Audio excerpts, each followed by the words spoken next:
Hello data science addict. Hope you listened to the last video about basic of machine learning where we talked about the types of machine learning, that is supervised learning, unsupervised learning, semi-supervised learning and reinforcement learning.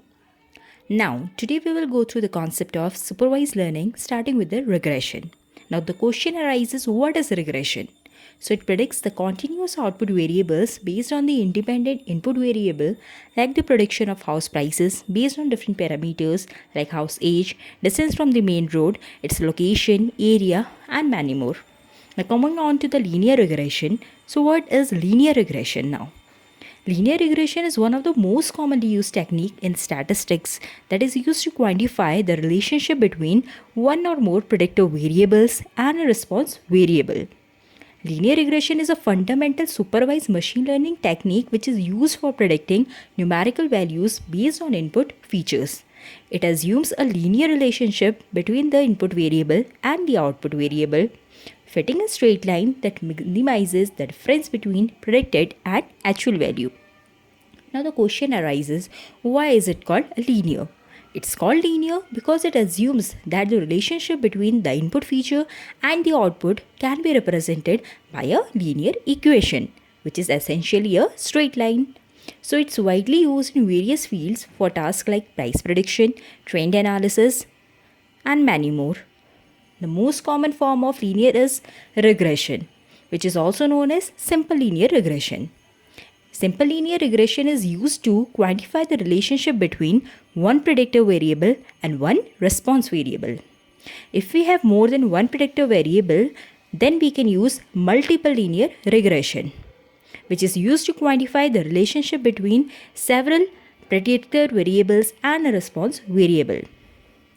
Now going on forward, the basic terminologies are here, which include in statistics and data analysis, a predictor variable is also known as an independent variable or feature.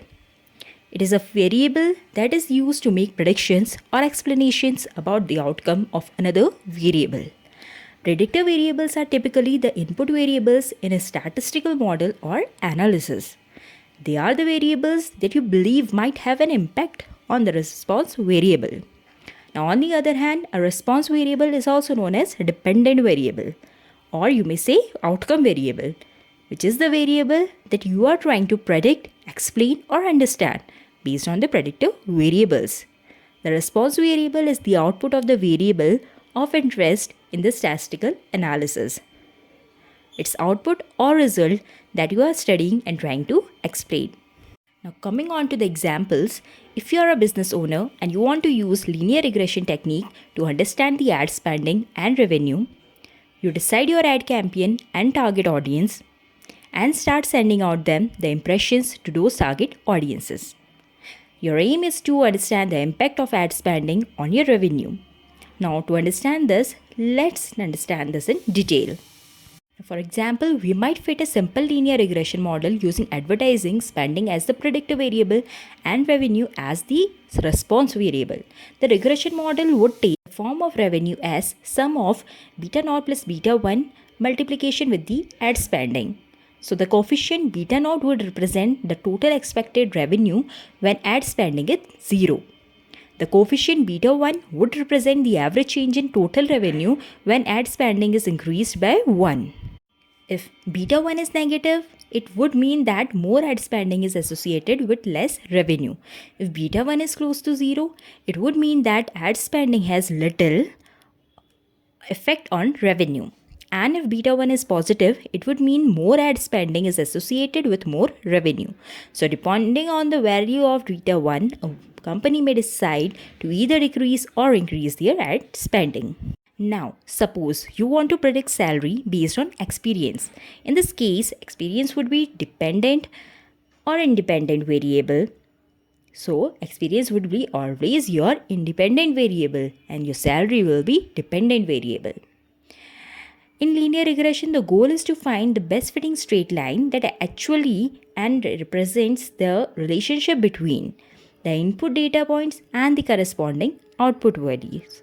Equation of this straight line is your y equal to mx plus c. where y is the dependent variable, that is your salary, and x is your independent variable, that is the experience, and m is the slope and c is the constant. Now here we have a plot between salary prediction based on years of experience, where x is the experience in years, that is your input, and y is the output with the salary. Now here we can see the dots that are your actual data, and the red color line is the regression line, which is the best fit line, which minimizes the sum of squared differences, that is your residuals between the predicted values and the actual values of the target variables. Residual is the difference of actual value and predicted value. Now, linear regression makes certain assumptions about the data, such as linearity, which is your relationship between the variable is linear, independence of errors, that is your residuals are not correlated, residual is your actual value minus predicted value, and the constant variance of errors, that is your homoscedasticity. Violations of these assumptions can affect your model's accuracy. So now here are some assumptions of linear regression in depth.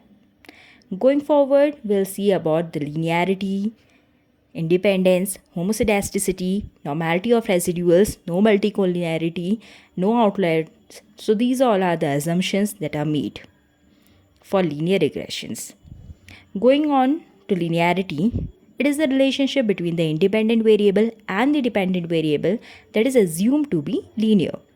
This means that the change in the dependent variable is directly proportional to the change in independent variable. Now here we can see a scatter plot between dependent variable and independent variable. Next is independence, which is the difference between the observed value and the predicted value, which is residual, should be independent of each other. In other words, you may say that the value of the residual for one observation should not provide any information about the residual for another observation. Next is homoscedasticity. Here the variance of the residuals should be constant across all levels of the independent variable, meaning that the spread of the residual should remain roughly the same as you move along the range of the predictive variable. Next is normality of residuals. The assumption is that the residuals should follow a normal distribution, which is important for hypothesis testing, confidence interval estimation, and making accurate statistical inferences. Next is no multicollinearity. So in multiple linear regression, the independent variables should not be highly correlated with each other. High multicollinearity can lead to unstable estimates of regression coefficient, which make it difficult to interpret the individual contribution of each predictor. Now, next is no outliers. So, outliers can influence the regression model. It's important to detect and address any outliers in the data. So, if one of these assumptions are violated, then the results of our linear regression may be unreliable or even misleading. So this was all about the theoretical concepts of linear regression. In next video, we'll go in the deep dive of mathematical concept behind linear regression. For more such concepts, do like, share, and don't forget to press the bell icon and subscribe the channel. Thank you so much.